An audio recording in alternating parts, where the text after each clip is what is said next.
በስመ አብ ወወልድ ወመንፈስ ቅዱስ አሐዱ አምላክ አሜን። የልዑል እግዚአብሔር ቤተሰቦች የእናታችን የቅድስት ድንግል ማርያም የአስራት የበኩራት ልጆች እንኳን ለሰማዕቱ ለቅዱስ ጊዮርጊስ ወርሃዊ መታሰቢያ ክብረ በዓል በሰላም በጤና ደረሳችሁ። ሚዲያችንን ሰብስክራይብ፣ ላይክ እንዲሁም ሼር በማድረግ አገልግሎታችን እንድታበረታቱ ስንል በልዑል እግዚአብሔር ስም በትህትና ቃል እናሳስባለን። ከዚህ በመቀጠል የሰማዕቱ የቅዱስ ጊዮርጊስን ገድሉን እንዲህ በማለት እናሰማለን። የቅዱስ ጊዮርጊስ ረድኤቱ በረከቱ አማላጅነቱ በእኛም በመላው ሕዝበ ክርስቲያን ላይ አድሮና ጸንቶ ይኑር አሜን። ቅዱስ ጊዮርጊስ የተወለደው በሦስተኛው ክፍለ ዘመን ማጠቃለያ አካባቢ በአሁኗ ቱርክ ግዛት ውስጥ በሚገኝ ታዋቂና የተከበረ ቤተሰብ ውስጥ ነበር። አባቱ አኔስጣሲዮስ፣ እናቱ ቴዎብስታ ደግሞ የልዳ ከተማ ተወላጅና እግዚአብሔርን የምትፈራ ደግ ሴት ነበረች። አባቱም ደግሞ የጦር መስፍን አዛዥ ሲሆን እንዲህ እያሉ ሁለቱ በፍቅር ይኖሩ ነበር። ሀብታሞችና ባለጸጎች ብቻ ሳይሆኑ እምነታቸውን በምግባር የሚያስመሰክሩ ድሆችን የሚረዱና በጽኑ ክርስቲያናዊ ምግባር የታነጹ ነበሩ። ጊዮርጊስ ገና በ10 ዓመት ልጅነቱ ሳለ አባቱ አኔስጣሲዮስ ስለ ክርስቶስ እምነቱ ሲል በሰማዕትነት አረፈ። በዚህ ጊዜ እናቱ ቴዎብስታ ሕፃኑን ጊዮርጊስን ሁለት እህቶቹን ካሲያና ማዲያምን ይዛ ወደ ትውልድ አገሯ ወደ ፍልስጤም ልዳ ተመለሰች።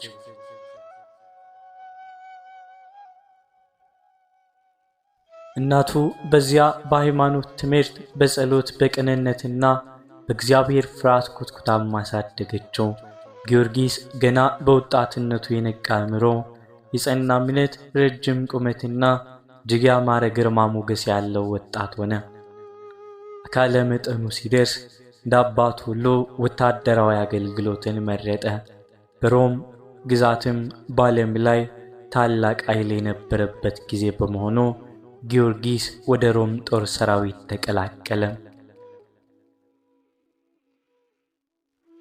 በጦር ሜዳ ባሳየው ልዩ ጀግንነት፣ ስልታዊ አሰራር፣ ታማኝነትና ፈጣን ውሳኔ መሰረት ችሎታ ምክንያት ባደረገ በባልንጀሮቹ በትልልቅ የጦር አዛዦች ዘንድ በፍጥነት ተወዳጅነትን አገኘ።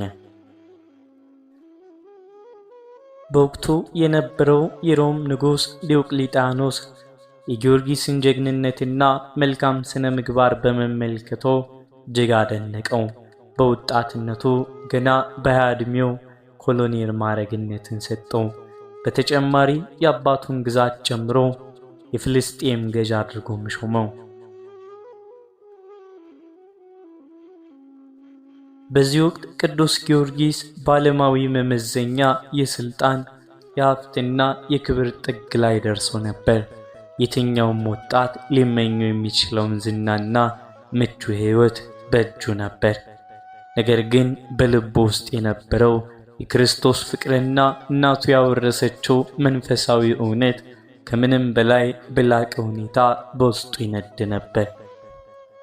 ይህ የብልጽግናና የክብር ዘመን ግን ብዙ ሳይቆይ መላውን የሮም ግዛት የሚያናውጥና የቅዱስ ጊዮርጊስን እውነተኛ ማንነት እምነቱን የሚፈታተን ታላቅ አውሎ ንፋስ ሊመጣ እንደሆነ የሚጠቁም መነሻ ነበረ።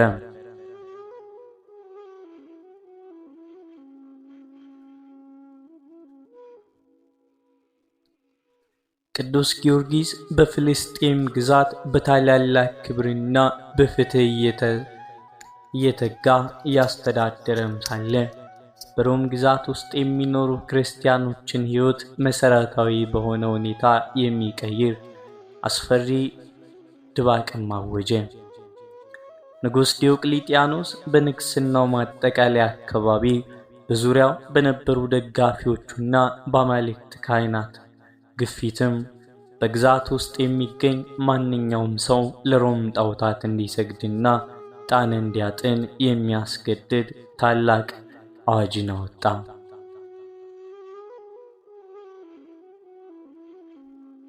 አዋጁም ለጣዖታት የማይሰግዱትን ክርስቲያኖች ከያዙት የሥልጣኔና የጦር ማዕረግ ማግለል፣ ሀብት ንብረታቸውን መውረስ፣ እምነታቸውን ካልቀየሩ በአሰቃቂ ሁኔታ በግርፋት፣ በእሳት፣ በሰይፍ እንዲገደሉ የሚያዝም አዋጅ ነበር። ይህ አዋጅ በየሀገሩ ሲሰራጭ አብዛኞቹ ክርስቲያኖች ወደ በረሃ ተሰደዱ፣ አንዳንዶቹ በፍርሃትም ተዋጡ።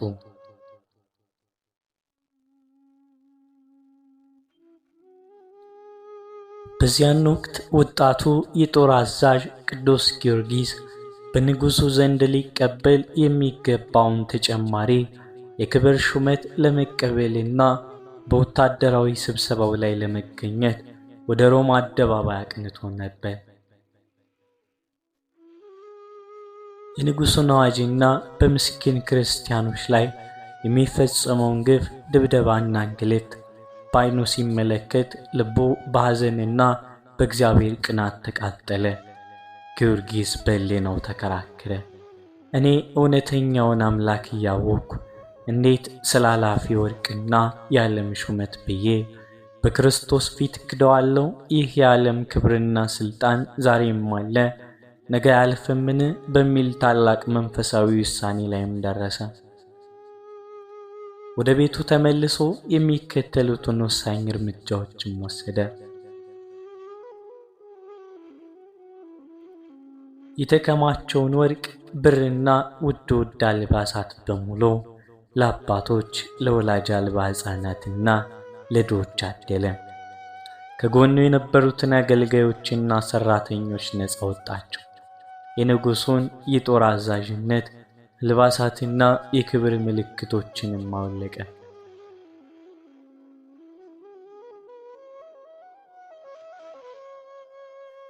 ንጉሥ ዲዮቅልጥያኖስ፣ መሳፍንቱ፣ የጦር አዛዦቹና የጣዖታት ካህናት በታላቁ አደባባይ ተሰብስበው ለጣዖታቱ መሥዋዕት በማቅረብ ላይ ሳሉ ወጣቱ ጊዮርጊስ በፍጹም ድፍረትና ግርማ ሞገስ በመካከላቸው ላይ ቆመ። በታላቅ ድምፅም እንደዚህ አለ። ንጉሥ ሆይ፣ አማልክት የምትሏቸው የሰው እጅ ሥራ የሆኑ የማይናገሩና የማይሰሙ ምስሎች ናቸው። እውነተኛው አምላክ ሰማይንና ምድርን የፈጠረ የጌታችን የመድኃኒታችን የኢየሱስ ክርስቶስ አባት እግዚአብሔር ብቻ ነው። ታዲያ እውነተኛውን አምላክ ትታችሁ ለድንጋይና ለእንጨት እንድንሰግድ ለምን ታስገድዱናላችሁ? በአደባባዩ የነበሩት ሰዎች በሙሉ በድንጋጤ ተዋጡ።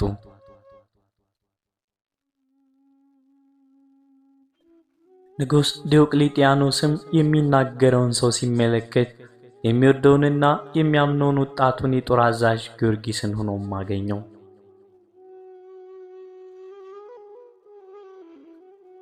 ንጉሥ ጊዮርጊስ በወጣትነት ስሜት ተገፋፍቶ የተናገረውን መስሎት በማግስቱ ለብቻው አስጠርቶ በለስላሳ አንደበት ሊያባብለው ሞከረ። ጊዮርጊስ ሆይ፣ አንተ ገና ወጣት ነህ። ለወደፊቱ ታላቅ ሥልጣንና ክብር አዘጋጅቼልሃለሁ። ወጣትነትህንና ውበትህን እንዳታጣ አሁንም ለታላላቆቹ አማልክት መሥዋዕት አቅርብና የንጉሡ ሁለተኛ አዛዥ አደርግሃለሁ አለው።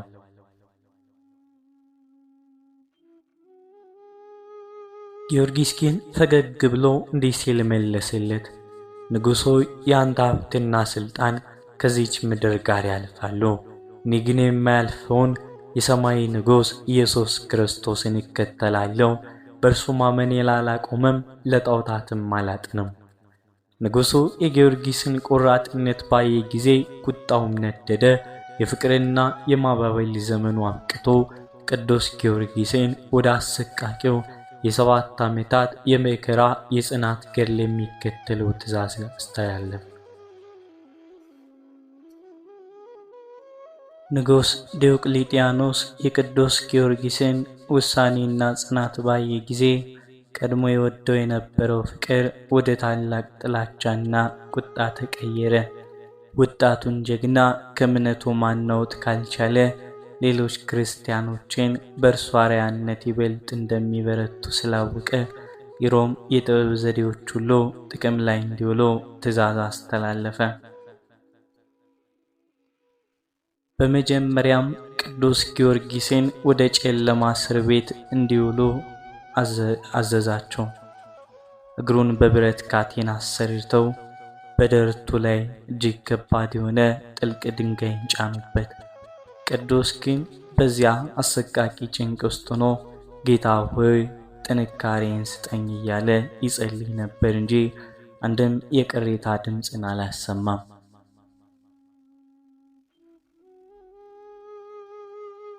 ንጉሱና ጨካኞቹ ገዢዎች ቅዱስ ጊዮርጊስን ከእምነቱ ለመመለስ በተከታታይ ለ7 ዓመታት ያክል በሰው አእምሮ ሊታሰቡ የማይችሉ አሰቃቂ ስቃዮችን ፈጸሙበት።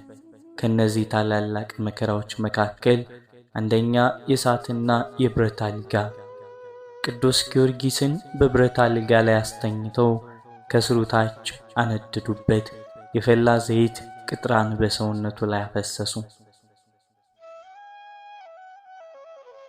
ከውስጣቸው ረጅምና ስለታም ሚስማሮች የተቸነከሩባቸውን የብረት ጫማዎች እሳት ውስጥ አግለው በመክተት እግሩ ላይ ያደረጉበት። ከዚያም በወታደሮች እየተገረፈ እንዲሮጥ ተደረገ። ቅዱሱ ግን በደስታ እየሮጠ አምላኩን ያመሰግን ነበር። ስቃዩን መታገሱ ያስቆጣቸው መኮንኖች ቅዱስ ጊዮርጊስን በዛፍ ላይ አስረውም በብረት መጋዝ አካሉን ለሁለት ሰነጠቁት። የተቆራረጠ አካሉን አጥንቱን ወደ ፍጹም ጨለማ ጉድጓድ ውስጥ ጣሉት። በእነዚህ ሁሉ አሰቃቂ የመከራ አይነቶች ውስጥ ግን አምላከ ቅዱስ ጊዮርጊስ ታላቅ ታምር ያሳይ ነበር። ቅዱሱ በሞተ በተቆራረጠና በተቃጠለ የሰራዊት ጌታ እግዚአብሔር መላእክቱን ይልክለትም ነበር።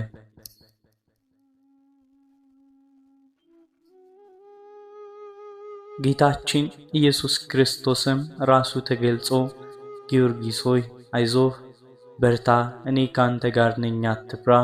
7 ዓመት ሙሉ መከራ ትቀበላለህ፣ 3 ጊዜ ትሞታለህ፣ በ3ኛውም እኔ አስነሳለሁ፣ ሞትን ግን የክብር አክሊል ትቀበላለህ እያለው ያጽናናው ነበር።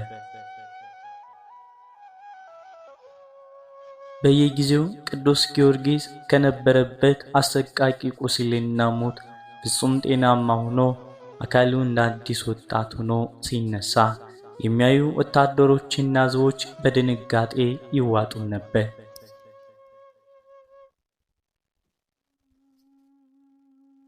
ንጉሥ ዲዮቅልጥያኖስ ቅዱስ ጊዮርጊስ የሚፈጽመው ነገር ሁሉ በደብተራዎችና በጠንቋዮች ስንክሳር የሚደረግ የስልጣን ጥበብ መተት መስሎት ስለነበር፣ ስለዚህም በአገሪቱ ውስጥ የሚገኘውን ታላቁን ጠንቋይ አትናሲዮስን አስጠራው።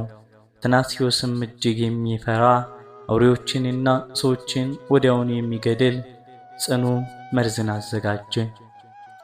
ቅዱስ ጊዮርጊስም በክርስቶስ ስም መስቀል አማትቦ ጠጣው። ነገር ግን ምንም አይነት ጉዳት አልደረሰበትም። አትናሲዮስ ባየው ነገር ደንግጦ ይበልጥ የጠነከረም ሌላ ነገር አዘጋጅቶ አጠጣው። ቅዱሱም አሁን ምንም ሳይሆን በሕይወት ቆመ። በዚህ ጊዜ ጠንቋዩ አትናሲዮስ በቅዱስ ጊዮርጊስ ፊትም ተንበረከከ።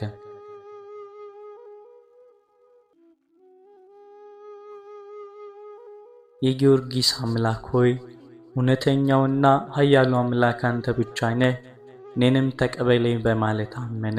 ንጉሡም በአትናሲዮስ መለወጥ ክፉኛ ተናዶ ወዲያውኑ አትናሲዮስ እንዲሰየፍም አደረገ።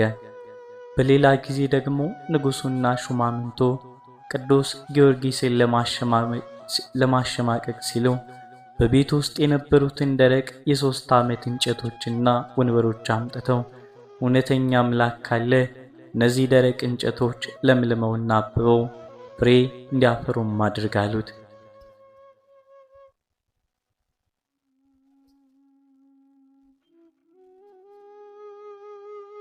ቅዱስ ጊዮርጊስ ወደ አምላኩ ባቀረበው ጸሎት እነዚያ ደረቅ እንጨት በቅጽበት ለምልመው አብበው ፍሬ አፍርተውም ታዩ። ይህም ታምር በሺዎች የሚቆጠሩ ሰዎችን አእምሮ የማረከና የክርስቶስን አምላክነት እንዲቀበሉ ያደረገ ታላቅ አጋጣሚ ሆነ።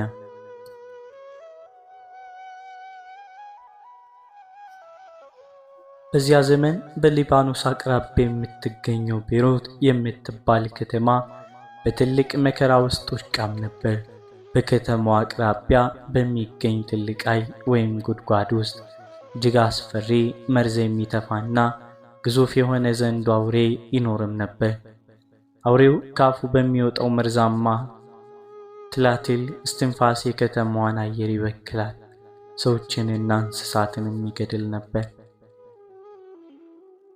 የከተማዋ ሕዝብና ንጉሡም አውሬውን ለማረጋጋት ሲሉ በየቀኑ ሁለት በጎችን ይገብሩለት ነበር። በጎቹ አልቀው ሲያልቁ ደግሞ በዕጣ እየመረጡ የሰው ልጆችን፣ ወጣቶችን፣ ልጃገረዶች መስዋዕት ማድረግ ጀመሩ። የከተማው ሕዝብ በሙሉ በትልቅ ሐዘንና ፍርሃት ውስጥም ወደቀ። በመጨረሻ ዕጣው በራሱ በከተማዋ ንጉሥ አንዲት እጅግ ውብ ላይ ልጅም ወደቀም።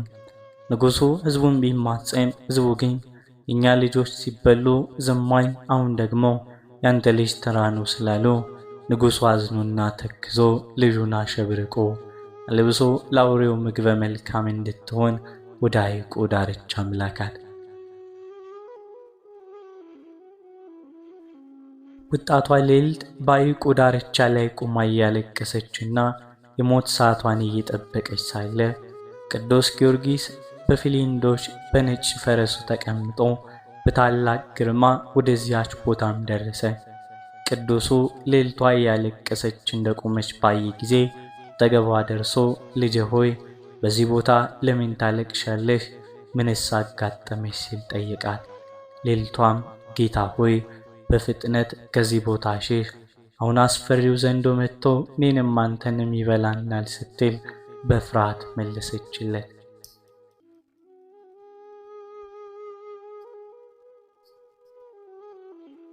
ቅዱስ ጊዮርጊስ ግን አልሸሽም፣ በፈረሱም ላይ ሆኖ አትፍሪ፣ እኔ በጌታዬ በኢየሱስ ክርስቶስ ስም ታደግሻለሁ አላት።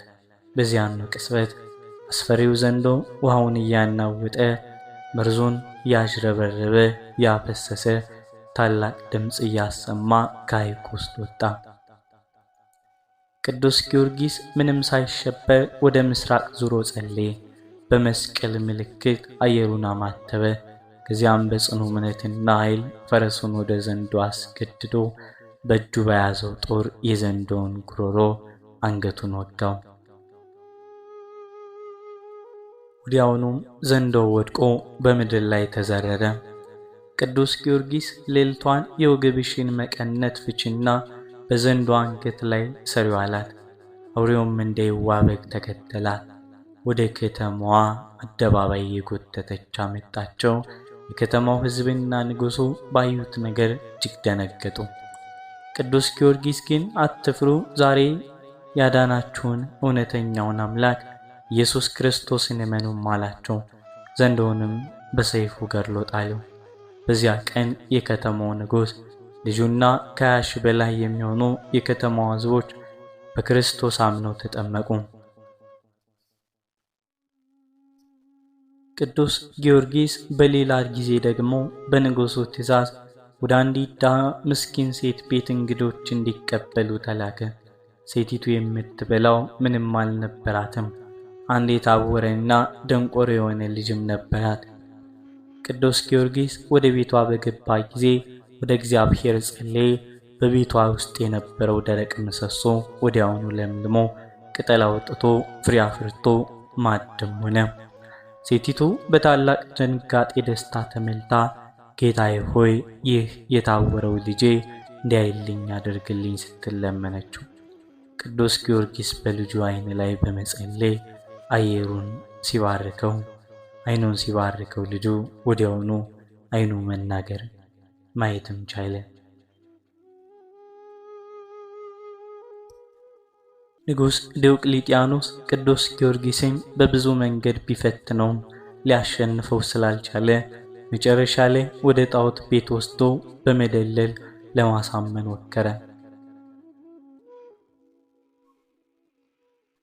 ቅዱስ ጊዮርጊስ ግን ወደ ጣዖት ቤቱ በገባ ጊዜ በዚያ የነበሩትን ምስሎችና ጣዖታት በጥበብ ተናገራቸው። ጣዖታቱ ከንቱ መሆናቸውን አጋልጦ በጸሎቱ ምድር ተከፍታ እንድትወጣቸው አደረገ። ይህን ሁሉ ታምር በቅርቡና ትከታተል የነበረችው የንጉሡ ባለቤት ንግሥት አለስክንድርያ ልቧ በፍጹም ፍቅርና እምነትም ተነካ። ወደ ንጉሡ አደባባይ መጥታ በንጉሡና በወታደሮቹ ፊት በድፍረት በመቆም የዲዮቅልጥያኖስ አምላክ ከንቱ ነው፣ የጊዮርጊስ አምላክ እውነተኛውና ሰማይንና ምድርን የፈጠረ አምላክ ነው፣ እኔ በጌታ በኢየሱስ ክርስቶስ አምናለሁ ስትል መሰከረች።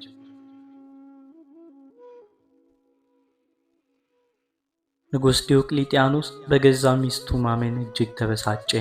ቁጣውም ገደም አልፎ ንግሥቲቱ ለአሰቃቂ ግርፋትና ስቃይ ዳረጋት። ንጉሥ አለስክንድርያም በጽናት መስከራ የክርስቶስን የሰማዕትነት አክሊል ተቀበለች።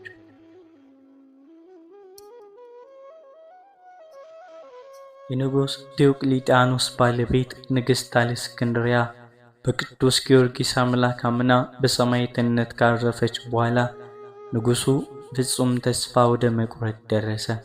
7 ዓመታት ሙሉ ያደረባቸው አሰቃቂ ግርፋቶች፣ በመጋዝ መሰንጠቆች፣ በፈላ ዘይት መጠበሶችና ልዩ ልዩ ስቃዮች ቅዱስ ጊዮርጊስን ከእምነቱ ሊያናውጡት አልቻሉም።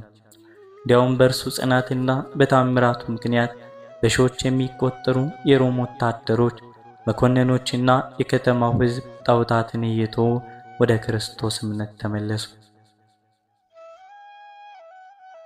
ንጉሡ ይበልጥ ሕዝቡ እንዳይከተለውና መንግሥቱ እንዳይናወጽ በመስጋት የመጨረሻውን ጨካኝ ውሳኔ አስተላለፈ። ቅዱስ ጊዮርጊስ ከከተማው ውጭ ተወስዶ አንገቱን በሰይፍ እንዲቆረጥ አዘዘ።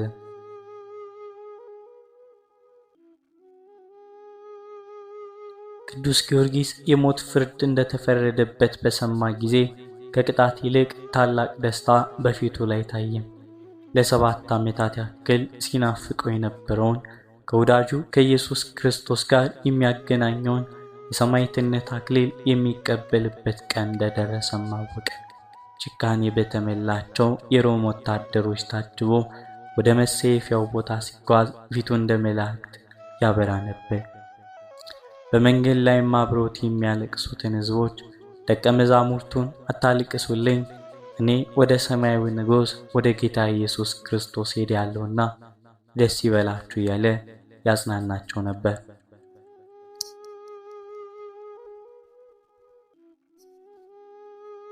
ቅዱስ ጊዮርጊስ አንገቱን ለሰይፍ ከመስጠቱ በፊት ወታደሮቹን ለአምላኬ እንድጸልይ ጥቂት ጊዜ ስጡኝ ብሎ ጠየቃቸው። ወታደሮቹን ፈቀዱለት። ቅዱስም ወደ ምስራቅ ዞሮ እጆቹን ወደ ሰማይ ዘርግቶ በታላቅ እምነትና ፍቅር የሚከተለውን ታሪካዊ ጸሎት አቀረበ። አምላኬና ጌታ ኢየሱስ ክርስቶስ ሆይ፣ ስለ ቅዱስ ስምህ ስል የደረሰብኝን አሰቃቂ መከራ ሁሉ እንድታገስ የረዳኸኝ አምላኬ ሆይ ምስጋና ይግባህ። አሁንም አምላኬ ሆይ ልመናዬን ስማ።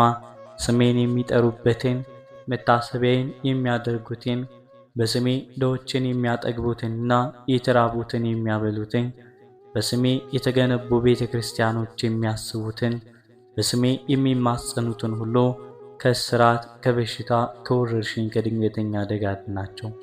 በጸሎት የሚታመኑትን ሁሉ በምሕረት ጎብኛቸው፣ የልባቸውንም በጎ ፈቃድ ፈጽምላቸው አለ። ቅዱስ ጊዮርጊስ ጸሎቱን ባጠናቀቀ ጊዜ ታላቅ ብርሃን ከሰማይ ወረደ።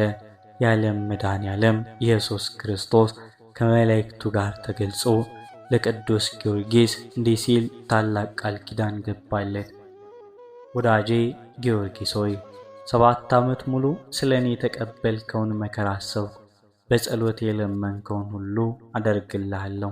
ስምህን የጠራውን መታሰቢያን ያደረገውን በስምህ ድሆችን የረዳውን በአማላጅነቴ የታመነውን ሁሉ ከሕመም ከጭንቅና ከገሃነመ እሳት እታደገዋለሁ። ወደ አዘጋጀሁልህ ዘላቂ የሰማይ መንግሥት ግባ፣ የሰማዕታት አክሊልን ተቀበል አለ። ይህን መለኮታዊ ቃል ኪዳን የሰማው ቅዱስ ጊዮርጊስ ፍጹም በሆነ በደስታ ሰላም አንገቱን ለሰይፍ አዘጋጀ። በሚያዝያ 3 ቀን ጨካኙ ገዳይ በሰይፍ አንገቱን ቆረጠው። በዚያች ቅጽበት ታላቅ ታምር ሆነ። ከንጉሡ አንገት ከደም ጋር ወተት ፈሰሰ፣ ከቅዱሱም አንገት ደምና ወተት ፈሰሰ። በምድር ላይ የታየው ታምርና የሰማይ ብርሃን በብዙ ላይ ፍርሃት እምነትን አሳደረ። ቅዱስ ጊዮርጊስ በሰማዕትነት ካረፈ በኋላ ታማኝ ደቀ መዛሙርቱ ሥጋውን ወስደው እናቱ በነበረችበት በፍልስጤም በልዳ ከተማ በታላቅ ክብር አሳረፉት። ዛሬም ቢሆን ቅዱስ ጊዮርጊስ በዓለም ዙሪያ የጽናት የጀግንነት ምሳሌ በመሆን የተቸገሩትን፣ አደጋ ላይ ያሉትን በፍጥነት የሚደርስ ፍጡነ ረድኤት በመባል የሚታወቅ በስሙ በሚደረጉ ታላላቅ ተአምራት በተሰጠው ቃል ኪዳን አማካኝነት በብዙ ሕዝብ የሚቆጠሩ ምዕመናንን ልብ ውስጥ ዘላቂ መታሰቢያ ሆኖ ይኖራል። የሰማዕቱ የቅዱስ ጊዮርጊስ ረድኤቱ፣ በረከቱ፣ አማላጅነቱ በእኛም በመላው ሕዝበ ክርስቲያን ላይ አድሮና ጸንቶ ይኖር፣ አሜን። ወስብሐት ለእግዚአብሔር ወለወላዲቱ ድንግል ወለመስቀሉ ክቡር። በዚህ ቆየን። እንበል አቡነ ዘበሰማያት